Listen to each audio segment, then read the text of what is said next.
Hey guys, it's me, Nephis. In this video, I'm going to be teaching you guys everything you need to know about raid composition in the Elder Scrolls Online as far as PvE content is concerned, what raid composition is, how to apply it to your raid groups as either the raid leader or even 4-man content as part of the group, regardless of what patch you may be viewing this video in.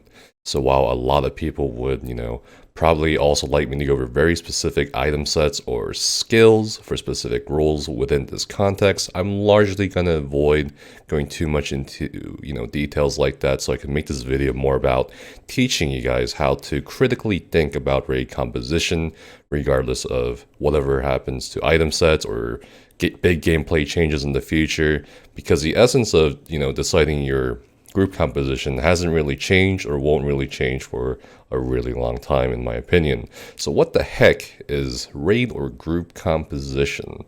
Basically, in the Elder Scrolls Online, it's a fancy way of saying, what the hell are we going to bring to this trial and why? I get a lot of questions about this topic in one form or another, like what classes should our 2 healers be for Veteran Sunspire? What's the best tank composition for Veteran Cloud Rest Hardmoon? Is Stamina or Magic DPS better? What should we bring to get a no-death title like TikTok Tormentor? Hold up, Nephis. In this video, you're gonna tell us what to bring to a trial? Well, not really. You're trying to tell me how to have fun? This is America. Wait, no, that's not what I... Well, fuck you, Nephis, you piece of shit. I don't goddamn come on my fucking Wood Elf Stamina Necromancer Hybrid Healer Fashionista and my heavy armor deaths win whether you goddamn like it or not, you lazy fucking prick. No one tells me how to have fun in a dumb video game. And you know what? After we kill the first trash in Hellra Citadel, I'm gonna teabag you while you get that Alkahest to show you and everyone, I'm going to show everyone that anyone on anything can clear content. And while you're bending over for that ornate white item on the sandy ground, I'm going to bring my own raid composition to your tight little asshole in the form of a big, black, purple, slow dildo and show you real endgame, you punk ass. Okay, well, first, I'm not saying you're going to have to bring a specific raid composition to whatever trial your guild or your friends are doing. The number one thing is to always have fun, but if you're interested in why the best players of the best raid teams do what they do for achievements, titles, no-death, scores, awesome boss burns, and you just want to apply that same thought process potentially to what you may want to do in the future, then please keep watching the video. I promise you guys you'll learn quite a bit. There are 4 big things we need to take into consideration when we, decide a raid composition. Number 1, comfort and safety. Number 2, damage. Number 3, class buffs. And finally, number 4, strategy, which will encompass a lot of things like skills and sets. The very first thing we need to consider is everyone in your raid team comfortable? Are they comfortable playing certain classes and certain content? That's pretty important. You can't really expect a stellar performance unless you want to put in the time and effort from people who are comfortable switching up classes or doing different classes for the same fights or even different fights. What is your goal as a group? Is it to clear content? Is it to push score? Is it to know that the trial? Depending on your answers, this will decide your raid composition. I'll go more into this later on the 4th point, strategy. But keep in mind, just what works best for one group doesn't always necessarily mean it will work out for another group. Now, we need to identify which class does the highest DPS. I suspect that if you're watching this video in the future, either all classes or are polling very similar numbers, or there's 1 to 3 top damage dealer classes that shine the most. Regardless, this matter is very important to solve first because on a traditional raid roster, you have 2 tanks, 2 healers, and 8 DPS, 8 damage dealers. Seeing as how ESO is very, very damage centric, and that the DPS are the majority of the group, it is important to center the raid composition and its success around the success of the damage dealers. For more information on why this is so, check out my Ultimate Healer guide in the upper right corner of this video. Moving on, once you decide what your damage dealers are going to be, we can then move on to the next big thing, class buffs. And just to make a very easy example, I'm going to make every single damage dealer in our imaginary raid composition stamina necromancers. As of update 23, they are pulling the highest single target DPS due to their class toolkit and the major vulnerability offered from their Pestilent Colossus ultimates, which produce absolutely insane damage. Alright, so we're going to have 8 Stamcrow DPS. Now, what do I mean by looking at class buffs? Well, now that we've decided our rough draft of our DPS raid composition, now we need to figure out ways to boost their damage even further. Looking at the other classes here, each class offers something unique, whether it's a minor passive or unique debuff or buff or a skill. We absolutely want to consider what every single class brings to the table. Immediately, we can take sorcerer healers out of the equation for this raid composition on the left-hand side right here, because we don't really need to consider them as a healer or even a DPS. As a Magicka Sorcerer or Stamina Sorcerer for this imaginary raid team, because Minor Prophecy is of little use for the Stamcrow DPS, and the healing output is a little lower than their Templar and Warden healer counterparts, as we can see here. However, for Sorc tanks, again, Minor Prophecy is not needed by Stamcrow, but at the same time, Sorc tanks can be pretty tanky, so let's keep them in mind for now and move on. Templars have been and still are arguably the best healers for PvE in the Elder Scrolls Online. We're gonna want to take at least one Templar healer into this raid composition, not because of their minor sorcery, which is 10% additional more spell damage. Again, Stamcrows don't need that, but because of their healing output, and also their multiple synergies like Purify, Luminous Shard, and so on, and their Power of the Light skill, which afflicts Minor Breach and Minor Fracture, which is a decent amount of penetration, adding to our group DPS. So we're going to add Templar to one of our healer spots. Now that we have our first healer, we need to look at Necromancer, Warden, Nightblade, and Dragon Knight healers. As a Necromancer healer, the Necromancer healer definitely offers some utility and decent healing output, but in my opinion hasn't come close to the Warden and the Templar healer classes, or even the Nightblade healer class. So same goes for Dragon Knight healer, sort of, which does offer Minor Brutality, which is 10% additional weapon damage for everyone in the raid team.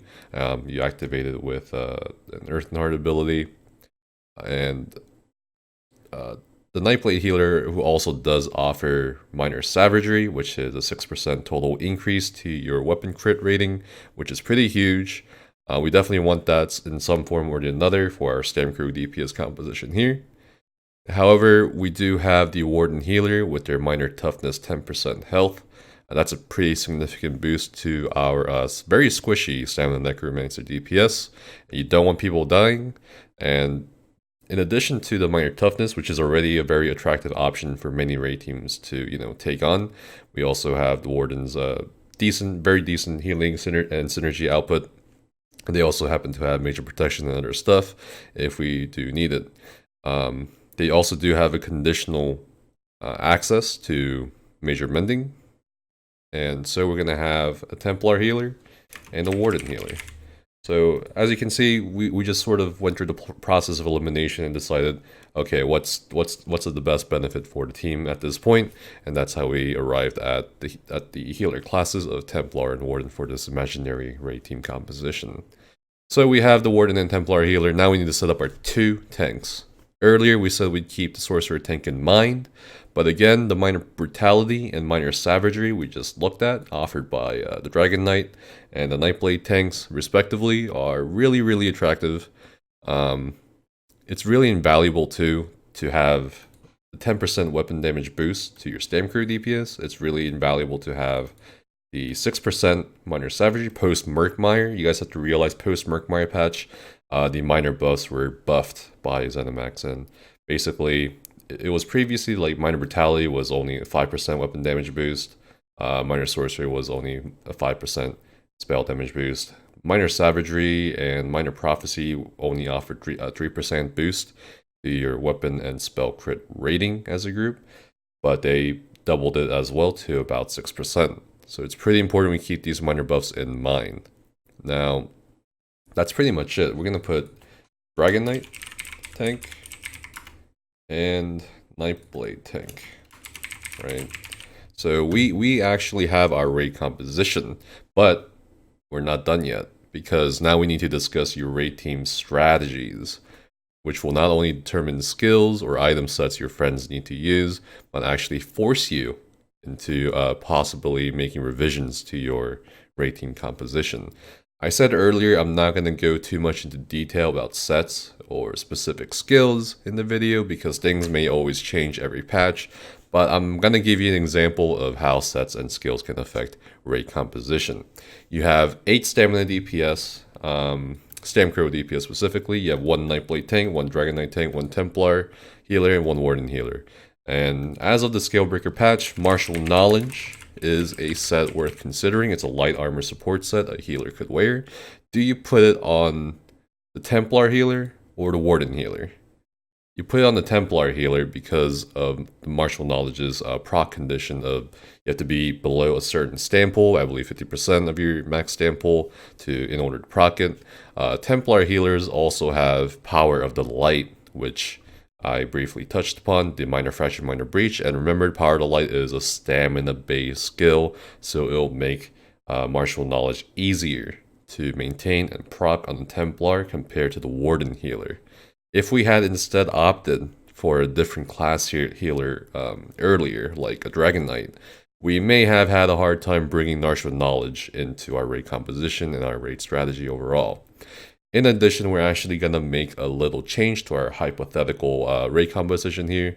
Let's assume we're all going to fight Naveen Tas on Veteran Sunspire hard mode, the Golden Dragon boss. The Eternal Servant mechanic on the Naveen Tas fight has around 10 million health or so in comparison to Veteran non-hard mode, which is like not even 3 million health, which 3 damage dealers need to get down as soon as possible. You guys need to kill the Eternal Servant as soon as possible. Obviously, you can't send a healer or a tank down with them or in place in one of the 3 damage dealers. So you somehow need to boost the damage of these 3 stamina DPS going down. One thing we can actually do with this raid composition is take out 1 Stamina Necromancer and add in a Stamina Nightblade. Why do we do this? Let's think about it. Let's look at the Nightblade passes here. Nightblade offers Minor Savagery every time they crit, and if you think about the fight itself, you already have 1 Nightblade tank up there giving Minor Savagery to 7 DPS, and you need Stamblade to go down with 2 or 5 DPS. I mean, 2 other Stamcrow going down in order to give them the Minor Savagery. The Nightblade can not only give Minor Savagery to themselves and their raid mates, but also use Mark Target, which I also put here. And Mark Target, what it does, it's basically the Major Fracture, Major Breach armor debuff. It's a lot of armor penetration, which is going to be very crucial to boosting the portal group's damage, contributing to a faster and thus safer kill of the Eternal Servant. Well, we can take the Nightblade tank out then, right? Well, no, because again, as I just said, the Nightblade tank is still staying up in the Naveen Tas fight to give the Minor Savagery to at least 5 other DPS. So just try to keep these things in mind. I know it's a bit overwhelming at first, especially for a new raid lead or an upcoming raid lead, or even someone part of the group, to try to keep track of what everyone should be wearing, where everyone should be or need to go. But it's totally worth it in the end, optimizing your raid composition, because it makes things a lot easier. Anyway, the last point here we're going to be talking about is strategy. Believe it or not, but how your group wants to achieve their goals will also affect your raid composition. A very easy example of this is my decision as a raid lead in the past for Sempiternal Ways core team when we were going for TikTok Tormentor, which is a no death. We got the no death Hardman Spear, and at the same time a veteran Halls of Fabrication. Logically speaking, we should have done 8 Stamina Nightblade DPS at the time because that was meta, that was the best DPS composition, but instead I opted for the following composition. As we can see here, I put the TikTok Tormentor group composition down. If you notice, it's 5 Stamblade DPS, 1 Max Sword DPS, 2 Magblade DPS, 1 Warden Healer, 1 Templar Healer, and 2 Dragon Knight tanks. Well, Nephis, what the hell is the point of this video if we can just bring whatever we want? But there is a method behind the madness. Why? Why did I choose as a raid lead to have everyone do these characters, do these classes, instead of doing 8 Stamina Nightblades, which logically was the best option? So let's remember the first 3 points I covered earlier on in the video. Comfort and safety, damage, and class buffs. Not everyone was prepared or comfortable at the time to go on a Stamina Nightblade DPS. Our goal as a group, you have to remember there's a goal, was simply to get TikTok Tormentor and get out. Not a score, not a world record, not the fastest boss fights, and so on.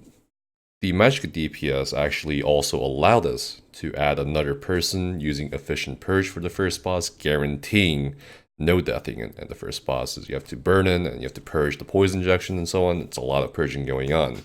The Destruction Staff ultimates also from these 3 DPS, the 2 Magblades and the 1 Max Sword, also helped a lot with the ad phases on the boss 4, which are the triplets or the refabrication committee, and the terminal phases on boss 5 to help us guarantee people not dying. Again, the faster things die, the safer it is.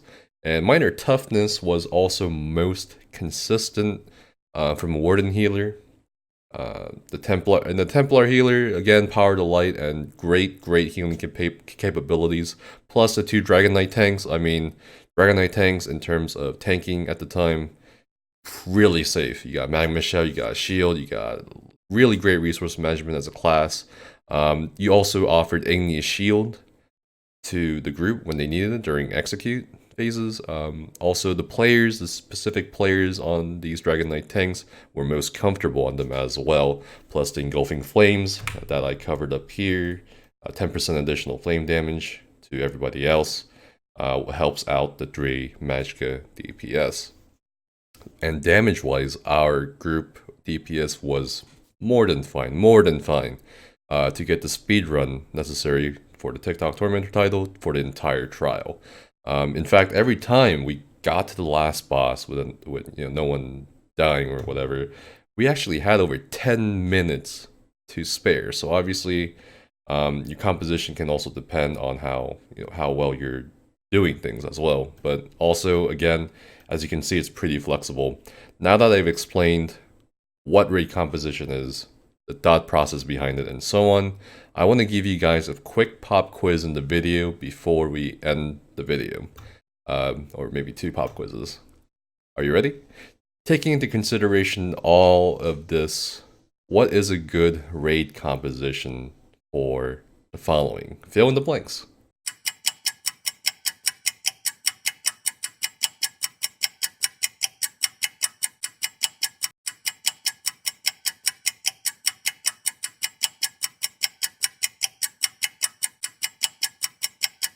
For a first answer, we can have both tanks be Dragon Knights, or even have one of them be a Sorcerer tank for the Minor Prophecy. Otherwise, we want the Engulfing Flames as much as possible for our Magicka Templar DPS friends here. Our healers can be 1 Templar for Power to Light, as no Magicka Templar DPS is going to run Power to Light, and Power to Light still offers Minor Breach for the Magicka DPS. It's a decent armor penetration debuff. And our Warden Healer can consistently give Minor Toughness, a 10% max health boost to everyone, giving more health to the entire raid team, which may play into one of our group's goals. Meanwhile, our DPS mystery slot is filled by a Magicka Sorcerer, as we're not going to be running a Sorcerer tank, and we still want that Minor Prophecy, which is a 6% spell crit rating boost for the entire group.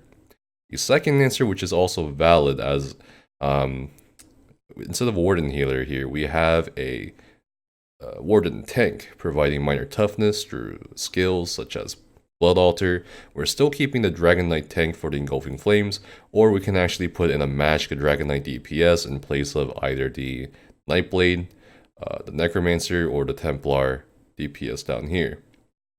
Meanwhile, we still have our Templar healer with Power of the Light and minor sorcery for the magic DPS, but that's kind of irrelevant because the minor sorcery is already provided by the magical Templar DPS. And for our source of minor prophecy, we still have a sorcerer. Instead, it's a healer if you're going to opt with a warden tank. And of course, there's as you can see, raid compositions can be pretty flexible depending on your group. But what's important is that you guys have probably learned why we do what we do. You can also apply this to 4-man content as well, including Veteran Dragonstar Arena or Veteran Black Rose Prison. Here's the last pop quiz before we end this video. Assuming we want as much damage as possible as of Scalebreaker, what is our 4-man composition for Veteran Black Rose Prison?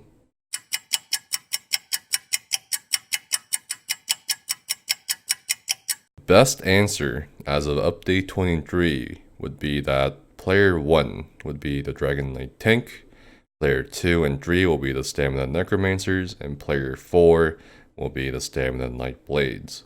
Why? Let's briefly go over this. Dragon Knights, again, this is going to be a Stam DPS composition. Stamina DPS as of Scalebreaker is pulling a little far ahead of the Magic DPS counterparts. We have Minor Brutality given by the Dragon Knight. That's a 10% additional weapon damage boost to your group. Stamina Necromancers, again, insane toolkit for PvE, and also their major vulnerability from the Colossus ults just makes things so easy, and it just melts everything, pretty much. And the Stamina Nightblade, again, the Stamina Nightblade is just there for the minor savagery here, a 6% weapon crit rating boost to their Stamina Necromancer friends and themselves. So that is pretty much why you're going to be running this if you want the most damage for update 23 in Veteran Black Rose Prison. Obviously, this can vary depending on your group's experience or on your goals. And that's it, guys. Thank you guys so much for watching this guide on raid composition. Hopefully you learned a lot, and if you guys enjoyed the video, please hit that subscribe button and join my community for more ESO videos such as these. Really appreciate everyone's support so far, and as always, guys, stay safe, have fun, and see you next time.